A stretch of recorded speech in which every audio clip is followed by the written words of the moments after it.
Hey, let me show you how you can hide files on the Realme 12 5G.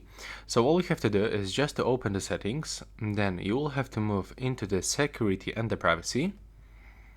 And now you will have to scroll down for private save. You will have to create the privacy password, but if you did it, you will have to just input it right now and go forward. And now as you can see, we can hide images, pictures, photos, videos, screenshots, screen records from the gallery. Also sound records, songs, documents, and other files, like for example the APK files. So if you want to move here any audio file, you have to click here and then select from the list. The same when you want to do this with the photos and the videos, so you will be redirected into the gallery and you can select wherever you want. Let's say that I want to hide, for example, this photo. Click to set as private, and now as you can see, it's finished. So that's all for this video. Right now, please subscribe to my channel.